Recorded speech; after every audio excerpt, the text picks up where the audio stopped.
Hello, Bame Farm fans. We're here with the infamous yard ornament, this Gleaner. And I've been trying to sell parts off of it, which we saw when I pulled the engine a couple winters ago. That's how long this thing's been here.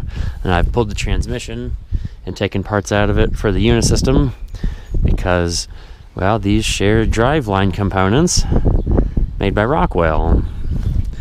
And now I've had enough of having it sit here. I've had it, listed online with parts for sale and sold a couple things, and I'm just getting tired of looking at it. So I'm going to pull a few things off, and I guess we're going to send it to scrap because I don't know what I'm going to do with the remnants of an F2 Gleaner anymore. But I'm going to take the final drives. Transmission's hiding underneath that truck mat there. That's already been out. I've stashed that in the barn just for safekeeping, just because I hope I don't need it. Oh, what else are we going to take off? I'm going to go in there. We'll see when I pull out the cylinder bars. I think the cylinder bars are pretty good. I'm going to take the hydraulic pump and reservoir assembly off because that's like a nice, easy, could probably maybe reuse the valve stack for some random project at some point. I'm going to take the fuel tank because you never know what you might. I pulled off one of these idler pulleys. This one is hard to get off because I didn't use a carriage bolt and I can't get a wrench on the backside. So I saved one because you never know when you might need an idler pulley. I wish this thing had idler sprockets, but they used wear blocks everywhere for the chains.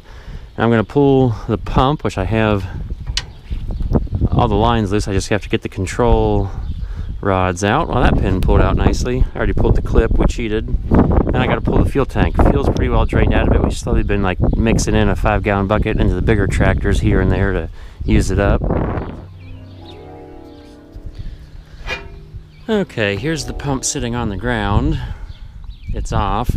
And now I need to figure out how not to kill myself getting the fuel tank down. But it's empty and I moved it this far up top. I just need to be on the bottom side here to catch it. Let's see if I can do it myself and not bend the tank.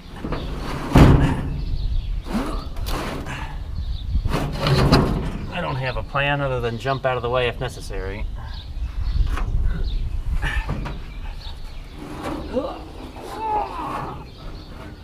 It's a good thing the fuel line's holding it up there because I'm not.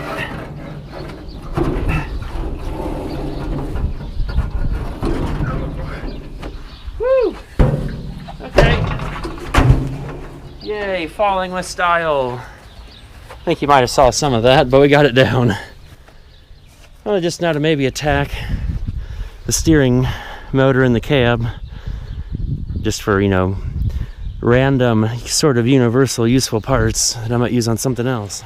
See, yep, we already saw I had the hydraulic pump out and the valve stack, and I pulled the steering motor because you never know when you might need a steering motor for some other random project. Wonder how universal those are. Like, did all the tractor manufacturers go to one company making hydraulic parts? Who knows? Maybe I'll get lucky. Oh, geez. Bluetooth windows. You can kind of see one pane hanging off up there. Figured I'd take the glass out, especially for this big guy here up front. I figured if somebody needs that, that's going to be expensive, so I might as well keep it and try to make a couple bucks off their misfortune, instead of them having an even greater misfortune and having to go to the dealer and spend lots of money. So, show a little bit of that. The hardest part is finding a spot to get behind the seal. Typically, there'll be a seam, but these side panels, they got the rubber almost exact. Just got to kind of work a screwdriver in and get in behind it. I don't know how these go in, but it looks like it's harder than it would be getting them out. I don't care, I'm not putting them in. I just got to get them out nicely so there's some glass to reuse. And I figured I shouldn't go learning on, say, the big window. I'll learn on these small windows first. And hopefully this ladder holds me, because there's no platform on this side of the machine to stand on. Quickly I gotta do with these things now that we've got the gasket moved. Let's go in. Well, that'll be fun to hold on to for me. I'm still using the old camera and I don't have a working head strap for it. because you just kind of push them in. Yeehaw. Woohoo! Time for the portion of the video where it looks like I work really fast. This is how fast things get done in my head, but not really in real life. This is probably about 4 times speed. Popping these windows out. Never worked with windows much. Never had to. At least not like sealed in windows, just the wing windows on the 1086. And I keep replacing those with plexiglass because inevitably tree branches pick them off. So yeah, popping the glass out, figure the scrapyard would be happy, taking all the non-metal stuff off. I got a really good price on scrap, I think. I'll see that at the end of the video. But I pulled the parts that I wanted off the combine. I used them on the Unisystem because they both used Rockwell transmissions and final drives, which was convenient. And I'm not pushing it on its own wheels or any wheels because, well, the other big drive tire that I have that fits it is loaded with fluid because it was on the Unisystem, and they load the non-cab drive tire on Unisystems.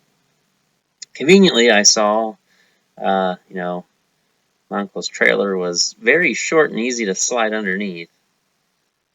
I had just used this like the day before to pick up another project to the list, and that's kind of why I'm getting rid of the combine. I got the parts off that I needed.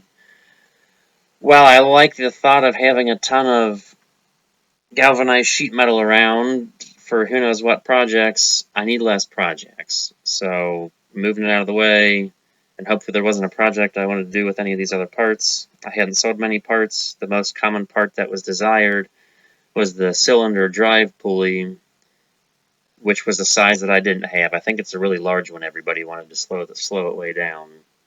I did not have that. Like, I sold the engine, made a couple bucks off parts, used the tires and stuff. So it served its purpose. I won't be mad. Plus, I saved a few other things off of it. Now, loading was treacherous, because you see we've got the skid steer lift in the back with that pole I used to, tow it home when I bought it. The 6610's lift in the front end, and there's a jack underneath the auger side of the machine, because the auger has extra weight over there, and it wants to tip that way on us. I'm glad we only had to lift a couple inches and not multiple feet. It maybe was a little treacherous, but we did it. And you can tell we have very little tongue weight there until we load up the rest of the trailer with more scrap. Oh, it's so windy today, but we're loaded. I gotta finish taking the final drives off, and maybe that'll be enough weight. We're not as far forward as we could be to actually maybe get some tongue weight, because we have the opposite of tongue weight right now. But if I stand there, or if we had Nick to stand here, we'd have tongue weight. Well, it's time to go on an adventure. We're all strapped in, we're all loaded. Time to hit the road and see which scrap place will give us the most for it. I did some calling around. Let's see if the guy in the office and the one running the cash register both agree. Because not many places, I guess they don't want big stuff. They all just want cars, cars, cars. Oh, really? I'd say so far so good on the hauling. The weight balance of the combine is not ideal. We're a little back heavy on the trailer. It's not pushing me around side to side, but it'll get a little motion to the ocean. We have tongue weight. We have decent tongue weight, but we have a lot of back end weight on the trailer is the problem. So we're taking a fairly leisurely stroll. I've barely gotten it above 45, but it's middle of the afternoon on a sunny day. Can't do this on a Sunday because, well, scrapyards aren't open on Sundays, but we can kind of lollygag around and take our time and hopefully not make too much traffic mad. Well, here we are, River Metals Recycling. Time to find out how truthful they were with me over the phone about what they're paying for scrap iron. Well, here we go, playing chicken with the big front end loader. Pulling on up the scales. This place looks somewhat, fairly clean.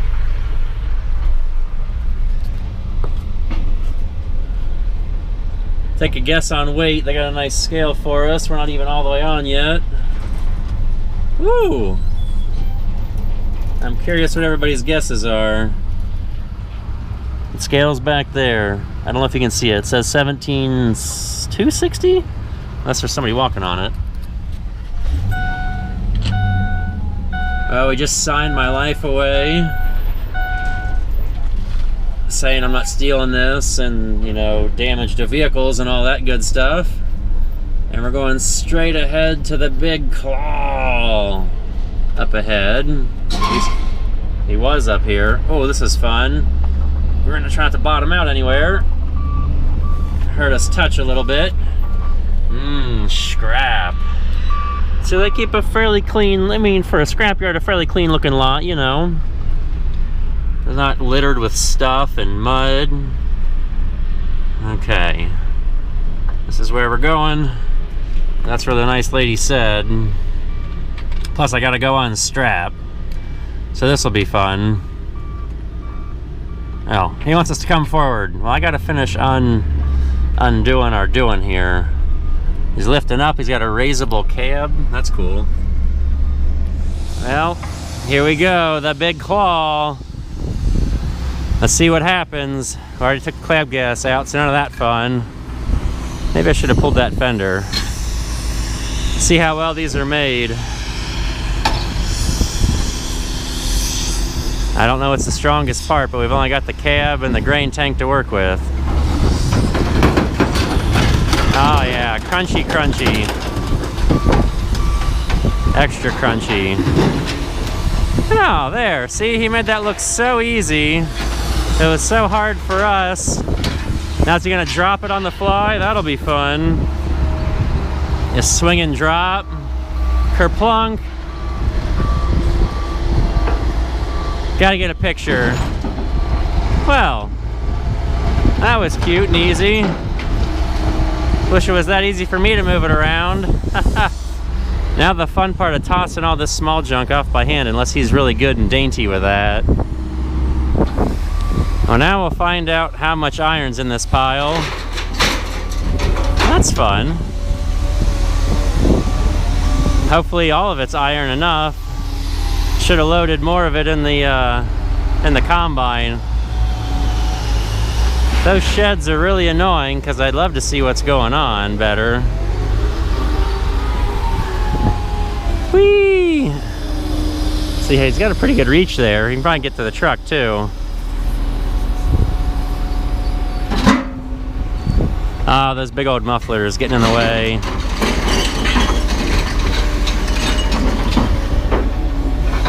Oh yeah. We sneak around the corner here. I don't know how prohibited this is, but we just want to see everything. Whee! Things and stuff and junk. Got some semi-frames back there, man. Those are nice to like build bumpers out of. I think those got big old tanks of torch gas over there. I've been seeing this guy cutting. It's like a shipyard. Well, that's all iron. See, that's why we brought an aluminum trailer. Oh, come on. Oh, that bucket.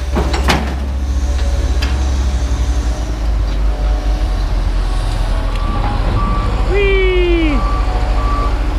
So the magnet is just the best part of all of this. Just watch it go whoop and suck it up. I missed it earlier, but he had, like, there was a bucket full of stuff, and it all just, he turned the magnet way up and everything just went right out of the bucket, like reverse gravity.